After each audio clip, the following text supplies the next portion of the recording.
The diner was alive with clattering dishes and sizzling pans, but to Emily, every sound carried the weight of responsibility. She wiped her tired eyes before greeting her first customer with a smile. She wasn't just a waitress. She was the backbone of her fragile family. Her mother, bedridden with illness, depended on expensive medicine. Her younger brother Alex, a bright high schooler, often went without proper supplies. And rent, that was always a cloud looming above them. Emily often wondered how much longer she could hold everything together. But despite the storm inside her, she moved gracefully through the diner, balancing trays, listening to customers' stories, and sprinkling kindness like sugar into coffee cups. For her, kindness wasn't optional, it was survival. Tutu seen Tuni, the stranger in the corner that morning. As laughter buzzed among regulars, a stranger entered. His jacket was too large, his shoes nearly falling apart. He slipped into the corner booth quietly, his eyes darting around as if ashamed to take up space. When Emily approached, he barely met her gaze. Just some water, please."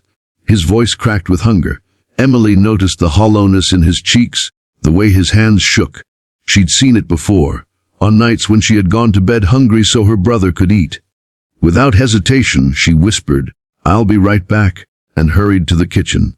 Out of her own pocket, she paid for a hot breakfast. Eggs, bacon, toast, and coffee. Placing the steaming plate in front of him, she smiled. "This one's taken care of. Eat as much as you can." His lips trembled as tears pooled in his eyes. "Why would you do this for me?" Emily answered softly, "Because one day you'll pass it on to someone else."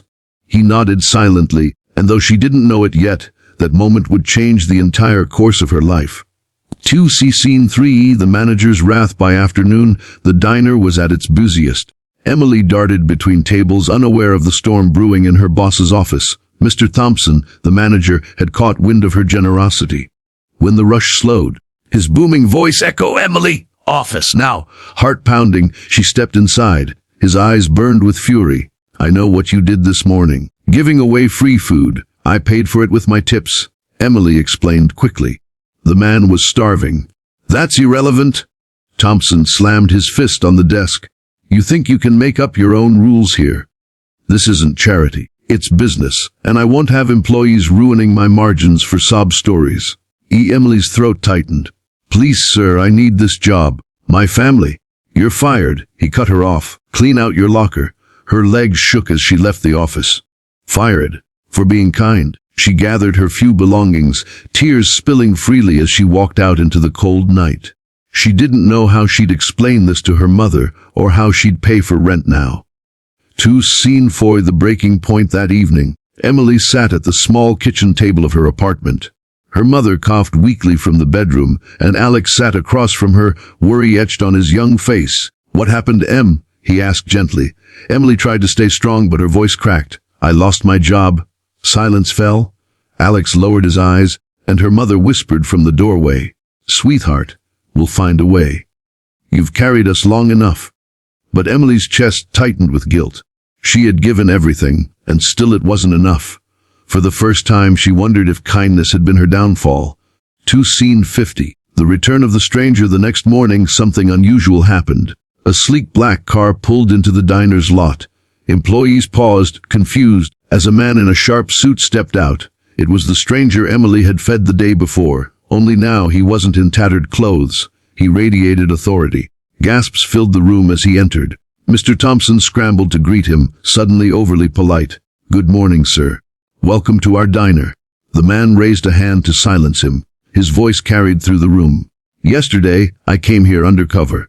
I am the owner of this diner chain. I wanted to see how customers were treated and how employees behaved when they thought no one was watching." The staff stood frozen, mouths agape. Emily, standing in the back, felt her knees weaken. He continued, "One of your waitresses, Emily, saw me when I had nothing. She gave me food, paid for it herself, and treated me with dignity. That is the heart of this company." All eyes turned toward Emily, who stood in stunned silence. Scene 60. "Justice served." The man's tone hardened as he looked at Thompson. "But when I reviewed what happened afterward, I learned you fired her for her kindness. That is unacceptable. You are terminated, effective immediately." Gasps echoed again. Thompson's face drained of color. "Sir, please, I was just following rules." Rules mean nothing without humanity, the boss said firmly.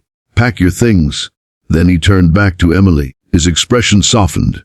Emily, you showed me more integrity in one act than I've seen in years of management. I want you back.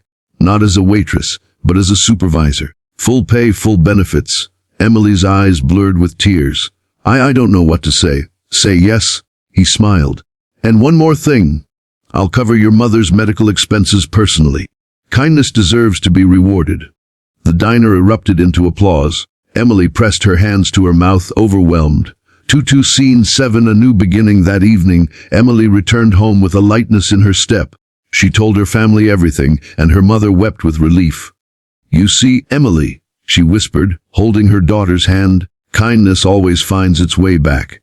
Her brother grinned. I told you, Em, good people don't lose. They just take the longer road. And for the first time in years, Emily allowed herself to believe it. Scene 80. The ripple of kindness over time. Emily transformed the diner.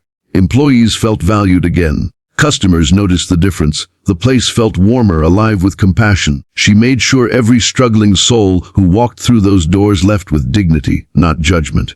Word spread, and people came not just for the food, but for the heart behind it.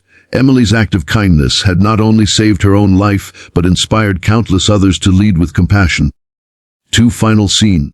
The message. As Emily stood by the window one evening, watching her brother study and her mother laugh softly from the couch, she whispered a quiet promise to herself. No matter what, I'll never stop believing in kindness.